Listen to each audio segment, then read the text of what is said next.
En la clase anterior estuvimos hablando del sistema de frenos del vehículo, pero el tema quedó incompleto. Vamos a terminarle en esta clase. Y ahora vamos a hablar de los cuidados y mantenimiento que requiere el sistema de frenos. En primer lugar, sabéis que los frenos de nuestro coche actúan generalmente por medio de un sistema hidráulico, es decir, hay un líquido de frenos y habrá un depósito donde está ese líquido de frenos. Depósito que vemos en pantalla y que es un botecito de plástico transparente y podemos ver el nivel que tiene ese líquido. Bueno, pues el nivel del líquido, lógicamente, tiene que estar siempre entre el máximo y el mínimo. Si ese nivel desciende, ojo, que el coche está entonces perdiendo el líquido de frenos muy posiblemente. Lo primero será rellenar el depósito para alcanzar de nuevo un nivel admisible y a continuación llevarle al taller para que busquen por qué razón pierde el líquido de frenos. También hay que tener en cuenta que las pastillas y los discos se desgastan y habrá que sustituirlos por pastillas y discos nuevos cuando se hayan desgastado. Pero vamos a ver cómo es realmente eso de las pastillas y los discos del freno. Bueno, este es un disco de freno, la parte circular. Como veis, tiene 4 tornillos en la parte delantera. En esos 4 tornillos iría enganchada la rueda, de forma que cuando la rueda da vueltas, ese disco metálico también gira con ella. O sea que si frenamos el disco metálico, frenaremos la rueda. Pues bien, imaginemos que la rueda está girando en el sentido que indica la flecha. Esta pieza que vemos señalada con la flecha azul es una pinza que cuando nosotros pisamos el pedal del freno recibe la fuerza de nuestro pie y pellizca al freno por ambos lados, de forma que lo sujeta, lo frena y al frenar el disco frena la rueda. La presión que nosotros hacemos en el pedal del freno llega hasta esta pinza por este tubo que se observa aquí y que marcamos con flechas rojas. Este tubito es lo que se llama latiguillos. Por ahí llega el líquido, aprieta en la pinza sujeta al disco y el coche frena. O sea que los elementos que se desgastan cuando frenamos serían el disco de freno, que aquí pintamos de color verde, cuando las pastillas de color amarillo en este dibujo le presionan. Se desgastan las pastillas y el disco. Y aquí vemos un juego de 2 discos de frenos y 4 pastillas. Cada disco llevaría 2 pastillas, una en cada lado, porque le presionan por ambos lados. Estas son las piezas que habría que cambiar cuando se desgasten. Y ahora pasamos a hablar de las averías de los frenos. En primer lugar, tener en cuenta una pregunta del examen. La causa más frecuente de que las ITV sean desfavorables o negativas es el fallo de los frenos. Y nosotros podemos percibir el fallo de los frenos de varias formas. En primer lugar, podemos sentir un tacto esponjoso al pisar el pedal, pues un tacto esponjoso puede significar que hay aire en el circuito hidráulico. Habría que llevarlo al taller para que sacasen el aire del circuito. También puede tener el defecto de que el pedal tenga un recorrido excesivo. Eso podría significar pérdida de líquido de frenos. También puede ocurrir que se desvíe cuando frenamos, o sea que al pisar el pedal de freno el coche se tuerza hacia la derecha o hacia la izquierda. Eso puede ser debido a una diferente presión en las ruedas de un mismo eje. Si la derecha tiene menos presión, al frenar el coche torcerá a la derecha porque esa rueda tiene más contacto con el suelo. Y también es muy importante recordar que es posible la pérdida de eficacia tras pasar un charco, porque al pasar el charco, si los frenos se mojan, pierden adherencia las piezas y, lógicamente, dejan de frenar. Recordemos, eso sí, que esto sería una pérdida de eficacia nada más que mientras están mojados, temporal. En cuanto los frenos se sequen, volverían a frenar con normalidad.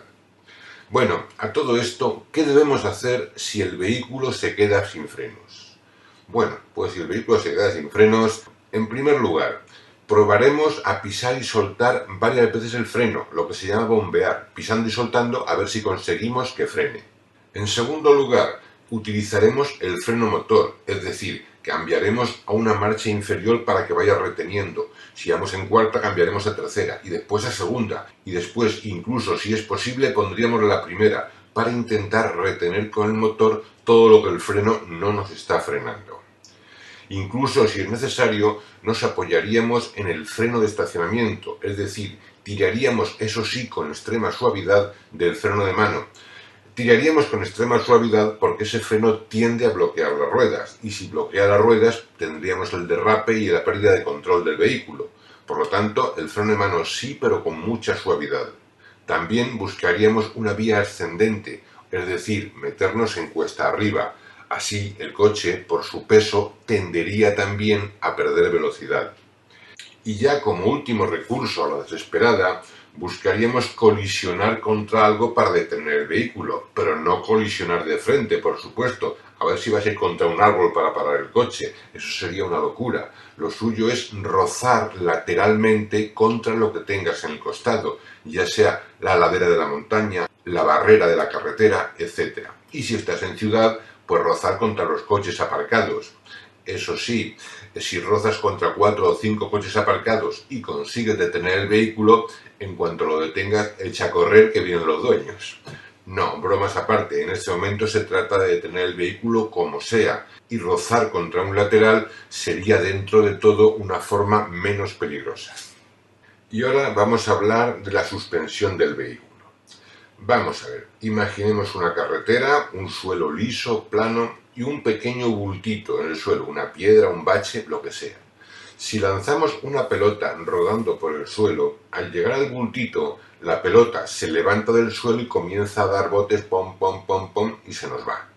Vale, hace contacto con el suelo de vez en cuando. Bueno, pues recordemos que una rueda es caucho relleno de aire, o sea, igual que una pelota.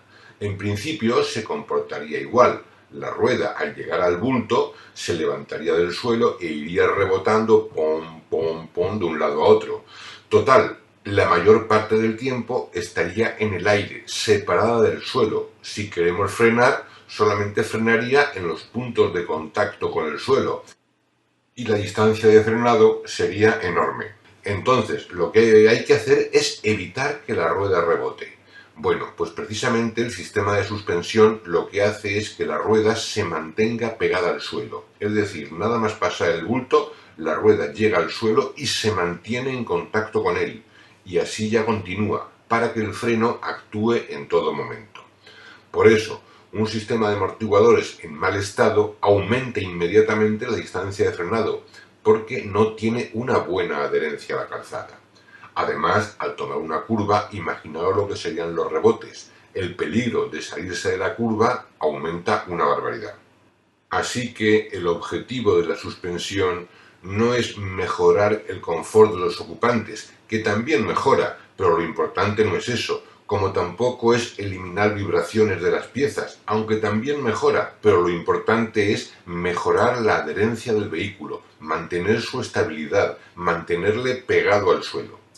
Y las cosas que más perjudican al sistema de suspensión, causando su deterioro, es sobre todo la forma de conducir, frenazos, volantazos, en fin, lo que es forzar a los muelles y la amortiguación a que actúen violentamente.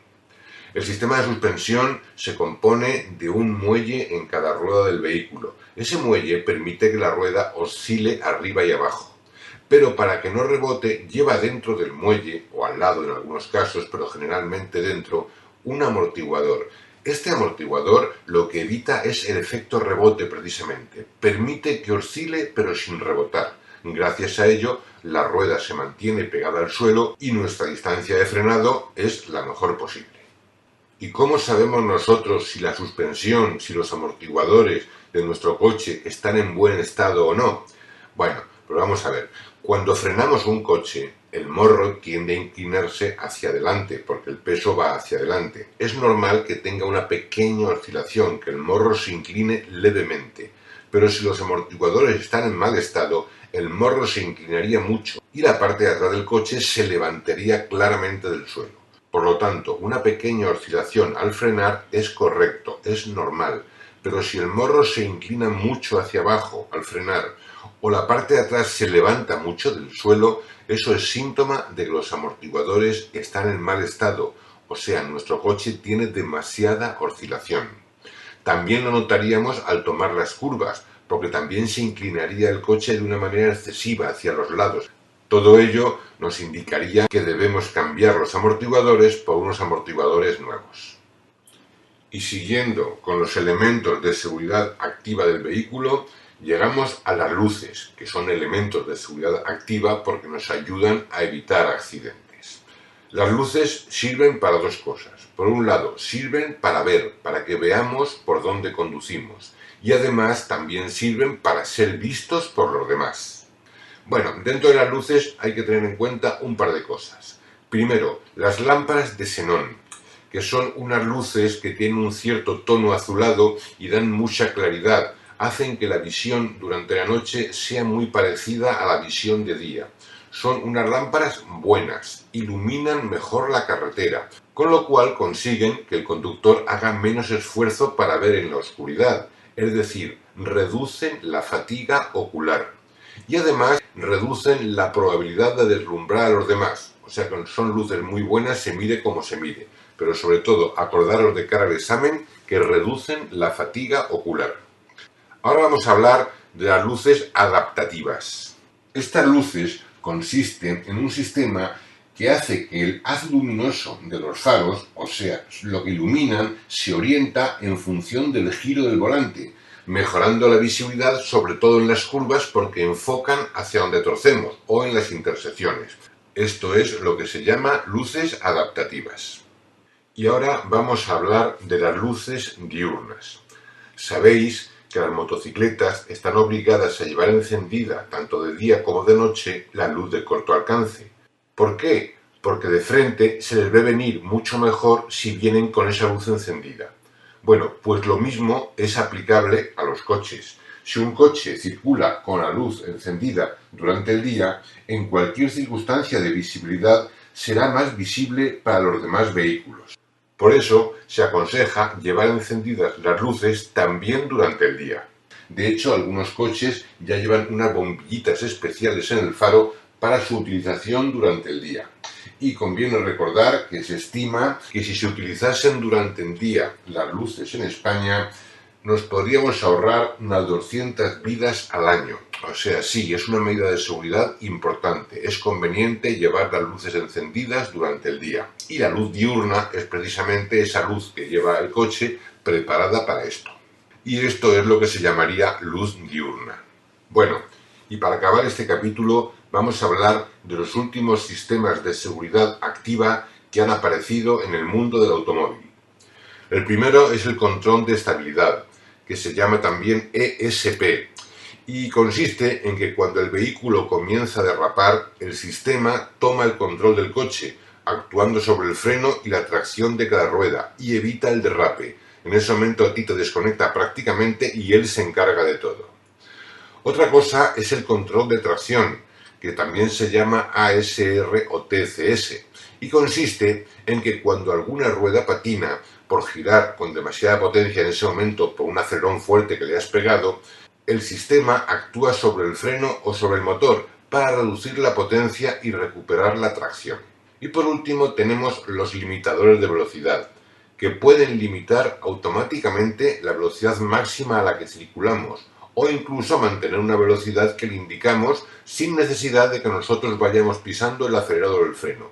Le marcamos una velocidad y él se mantiene, por ejemplo, eso a 80, llega una cuesta y él acelera más. Llega una bajada, él frena y mantiene los 80 aunque nosotros no hagamos nada. Esos son los limitadores de velocidad. Y con esto finalizamos la clase de hoy.